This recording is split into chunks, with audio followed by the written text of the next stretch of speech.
ମୁକ୍ତିଶିଳା କଣ, ତାହା କେଉଁଠି ଅଛି, କଣ ରହିଛି ତାହାର ରହସ୍ୟ, କଣ କଲେ ପିତୃପୁରୁଷ ସୁଖୀ ହୋଇଥାନ୍ତି, ପୁରୀରେ କେଉଁଠି ଅଛି ମୁକ୍ତିଶିଳା? ଚାଲନ୍ତୁ ଜାଣିବା ଆଜି ସାଙ୍ଗମାନେ ଆଜିର এই ଭିଡିଓରେ ମୁକ୍ତିଶିଳା ବିଷୟରେ। ଜୟ ଜଗନ୍ନାଥ ସାଙ୍ଗମାନେ, ନମସ୍କାର। ମୁଁ ସୁଚିତ୍ରା ଆପଣମାନଙ୍କୁ ସ୍ୱାଗତ କରୁଛି ମୋର ଆଉ ଏକ ନୂଆ ଭିଡିଓକୁ। ଭିଡିଓଟିକୁ ସ୍କିପ୍ ନ କରି ଶେଷ ପର୍ଯ୍ୟନ୍ତ ଦେଖିବେ। ପରମ ପାବନ ପୁରୁଷୋତ୍ତମ କ୍ଷେତ୍ର, ଏଠି ମୁକ୍ତିଶିଳା କେଉଁଠି ଅଛି ଓ ତାର ରହସ୍ୟ କଣ? ପୁରୀ ଯେତେବେଳେ ବି ଆସିବେ ଥରେ ମୁକ୍ତିଶିଳାକୁ ଦର୍ଶନ କରିବେ। ସେ ପବିତ୍ର ଶିଳାକୁ, ସେ ଦୈବୀୟ ଶିଳାକୁ, ଏବଂ ଏହାର କାରଣ ଏମିତି ରହସ୍ୟ ରହିଛି ସେ ଶିଳାରେ। ଇଏ ପୁରୁଷୋତ୍ତମ କ୍ଷେତ୍ରର ରହସ୍ୟମୟ କ୍ଷେତ୍ର। ସବୁ ରହସ୍ୟ ଏଇଠି ରହିଛି। ସର୍ବ ରହସ୍ୟଂ ପୁରୁଷୋତ୍ତମଂ, ଯେଉଁ ରହସ୍ୟକୁ ଦେବତା ମାନେ ମଧ୍ୟ ଜାଣନ୍ତି ନାହିଁ। ଆମେ ତ ଛାର ମନୁଷ୍ୟ, ତାଙ୍କରି ଦୟାରୁ ତାଙ୍କରି କୃପାରୁ କିଛି କିଛି ରହସ୍ୟ ମହର୍ଷି ମାନେ, ମୁନି ଋଷି ମାନେ, ଆମ ପୂର୍ବଜ ମାନେ ସେ ରହସ୍ୟ ଉପରୁ ପରଦା ଉଠାଇ ଆମ୍ଭ ମାନଙ୍କୁ ଜଣାଇ ଦେଇ ଯାଇଛନ୍ତି। ଆହୁରି କେତେ ରହସ୍ୟ ଅଛି ଏ ପୁରୁଷୋତ୍ତମ କ୍ଷେତ୍ରରେ।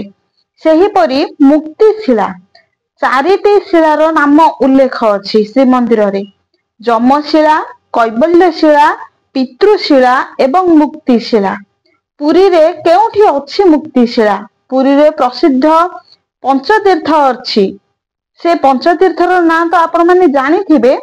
ସେଗୁଡିକ ହେଲା ଇନ୍ଦ୍ରଦ୍ୟୁମ୍ନ ପୁଷ୍କରିଣୀ, ମାର୍କଣ୍ଡେୟ ପୁଷ୍କରିଣୀ, ଶ୍ଵେତ ଗଙ୍ଗା, ମହୋଦଧି, ରୋହିଣୀ କୁଣ୍ଡ। ଏହି ପଞ୍ଚତୀର୍ଥରୁ ଅନ୍ୟତମ ତୀର୍ଥ ଶ୍ଵେତ ଗଙ୍ଗା। ଶ୍ଵେତ ଗଙ୍ଗା ପରିସର ମଧ୍ୟରେ ରହିଛି ମୁକ୍ତିଶିଳା। ପୁରାଣରେ ଗୋଟିଏ ସୁନ୍ଦର କଥାଟିଏ ଅଛି ଏହି ମୁକ୍ତିଶିଳା ବିଷୟରେ। ରାଜା ମତ୍ସ୍ୟ ହଠାତ୍ ଗୋଟିଏ କ୍ରନ୍ଦନର ଧ୍ୱନି ଶୁଣିବାକୁ ପାଇଲେ। ବାଉଁଶ ବୁଦା ଭିତରୁ କିଏ ଯେମିତି ବସି କାନ୍ଦୁଛି। ରାଜା ମତ୍ସ୍ୟ କିଛି ବୁଝିପାରିଲେ ନାହିଁ। ସେ ଭାବିଲେ ମୋତେ କାହିଁକି ଏ ସ୍ୱର ଶୁଭୁଛି।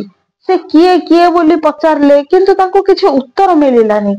ରାଜା ମତ୍ସ୍ୟ ତା ପରଦିନ ଯାଇ ତାଙ୍କ ଗୁରୁଙ୍କୁ ପଚାରିଲେ। କହିଲେ, ଗୁରୁଦେବ, ମୁଁ ଏମିତି ଏକ କ୍ରନ୍ଦନର ଧ୍ୱନି ଶୁଣିବାକୁ ପାଇଲି। ରାଜା ମତ୍ସ୍ୟ ଦେବଙ୍କର ଗୁରୁ ଧ୍ୟାନ ବଳରେ ଜାଣିପାରିଲେ କି ମତ୍ସ୍ୟ ରାଜାଙ୍କର ପିତାମହ ବା ପିତାଙ୍କର ପିତା ସେ ମୁକ୍ତି ପାଇନାହାନ୍ତି, ସେଥିପାଇଁ କାନ୍ଦୁଛନ୍ତି। ସାଙ୍ଗମାନେ, ଆମ ପିତୃପୁରୁଷ ମାନେ ଆମର ପାପ ପୁଣ୍ୟ ହିସାବରେ ସେମାନଙ୍କୁ ଫଳ ମିଳିଥାଏ। ଏହା ସତ୍ୟ ଅଟେ। ଆମେ ଯଦି ଭଲ କର୍ମ କରିବା ଆମ ପିତୃପୁରୁଷ ମାନେ ଖୁସି ହେବେ, ଆଉ ଯଦି ଆମେ ମନ୍ଦ ବା ଖରାପ କର୍ମ କରିବା ଆମ ପିତୃପୁରୁଷ ମାନେ କାନ୍ଦିବେ। ସେମାନେ ଆମ ଉପରେ ରୁଷ୍ଟ ହୋଇଯାଆନ୍ତି। ଅସନ୍ତୁଷ୍ଟ ହେଲେ ତାର ପ୍ରଭାବ ଆମ ପରିବାର ଉପରେ ହିଁ ପଡିଥାଏ। ଆମ ମାନଙ୍କର ବହୁତ କ୍ଷତି ହୋଇଥାଏ। ଗୁରୁଙ୍କ ଉପଦେଶ ଅନୁସାରେ ରାଜା ମତ୍ସ୍ୟ ପିତୃଶିଳାରେ ସମସ୍ତ ତର୍ପଣକୁ ସମ୍ପାଦନ କଲେ।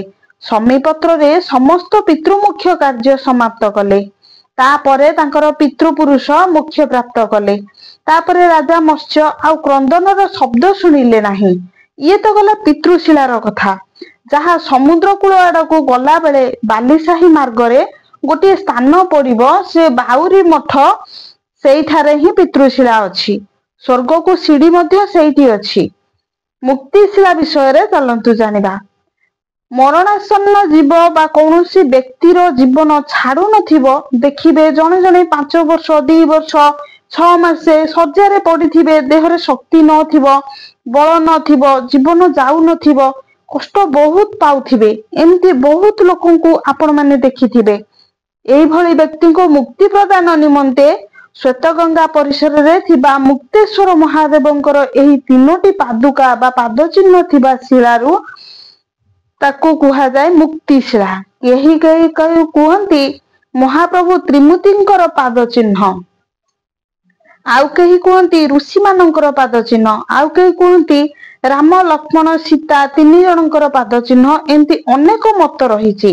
ଏହି ମୁକ୍ତିଶିଳାର ଜଳ ଆଣି ଯଦି ପାନ କରାଇଦେବେ, ସେ ବ୍ୟକ୍ତିଙ୍କୁ ମୁକ୍ତିଶିଳାର ଜଳ ତାଙ୍କ ଉପରେ ସିଞ୍ଚନ କରିଦେବେ, ତେବେ ତାଙ୍କର ଜୀବନ ଛାଡିଯାଏ, ବା ସେହି ମୁହୂର୍ତ୍ତରେ ଛାଡିଯାଏ, କିମ୍ବା ସେହି ଦିନ କୌଣସି ମୁହୂର୍ତ୍ତରେ ସେମାନେ ପ୍ରାଣ ତ୍ୟାଗ କରନ୍ତି।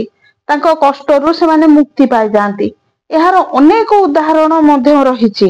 ए संपर्क रे सांग माने आपण माने जेतले पुरी आसीबे श्वेतगंगा पुष्करिणी परिसर मध्यरे मुक्तेश्वर महादेव को दर्शन करिवे।